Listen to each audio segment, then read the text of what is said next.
আমাদের মাননীয় প্রধানমন্ত্রী জনাব তারেক রহমানের জন্য দোয়া করবেন।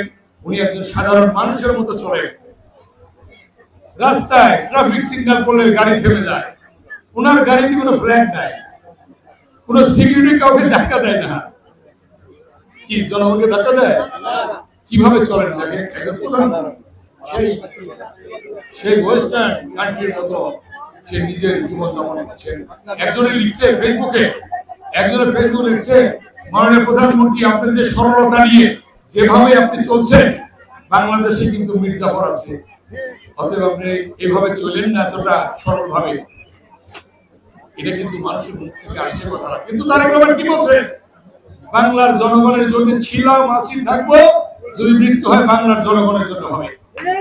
বেগম খালেদা জিয়াকে ওয়ার্ডের মেলে বলছিল বিদেশ যান, বেগম খালেদা জিয়া বলছিল বাংলাদেশে আমার ঠিকানা, বাংলাদেশের মানুষের কাছে আমি থাকবো। যাবো না, গেছে কিনা? এদেশের স্বাধীনতা ঘোষণা কে করছে? জিয়াউর রহমান করছে 1971 সালে 25শে মার্চ, যখন ঢাকায় আক্রমণ করে হানাদার বাহিনীরা। তারপরে যে স্বাধীনতা ঘোষণা দিল চট্টগ্রামের কালুরঘাট নেতারকে দিকে জিয়াউর রহমান, ঠিক কিনা? তারপরে জনাব তারেক রহমান যেটা বলে, বিএনপি যেটা বলে সেটা করে, এবং আঙ্গুলে ভোট দিলে কালি দেয় না, গরু আঙ্গুলে। এই কালু শুনানির আগেই তারেক রহমান তার প্রতিশ্রুতি বাস্তবায়নের দিকে চলে গেছে ইনশাআল্লাহ। অতএব আমরা আপনাদের সেবক, পাঁচবার এমপি বানাইছেন, ঘরে ঘরে যাই না, কি বলি আমি এমপি, আমি মন্ত্রী ছিলাম, আমার সাথে কাছে আসবেন না, বলবেন না, হ্যাঁ পরিশ্রম কেউ করে নয়। না, আমিও করি, আমার বিএনপি নেতারাও করে। আমি যেমন করি, আমার বিএনপি অঙ্গ নেতারাও পরিশ্রম করে, সবাই পরিশ্রম করে। হ্যাঁ, আপনারাও তো পারি না ভাই, আপনারাও করেন। অথচ আপনারা করেন বলেই তো ভোট বেশি পেয়েছি। 1991 সালে পাইছিলাম 32,000 ভোট বেশি মুস্তফা মহসিন মন্ত্রীর সাথে।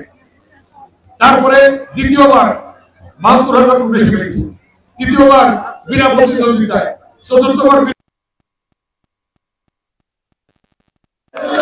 বাচ্চারা করছে। আল্লাহ, আল্লাহ কি না করতে পারে? আল্লাহ সব কিছু করতে পারে। তাই আমার শ্রদ্ধেয় মুরব্বীরা, ভাইয়েরা, মা বোনেরা, আপনাদের প্রতি অনুরোধ, আমরা আপনাদের সেবক হিসেবে কাজ করবো। আপনারা বলবেন যে কোনো কাজে আপনাদের পাশে আমরা থাকবো ইনশাআল্লাহ, ঠিক আছে? আর আপনারাও সবাই ভালো থাকবেন। বিএনপির নেতা কর্মীরা গন্ডার চামড়া বানাইবেন, কেউ কারো উপর রাগ করবেন না। রেগে গেলেন তো, রেগে গেলেন তো, রেগে গেলেন তো, হেরে গেলেন, রাগ করবেন না।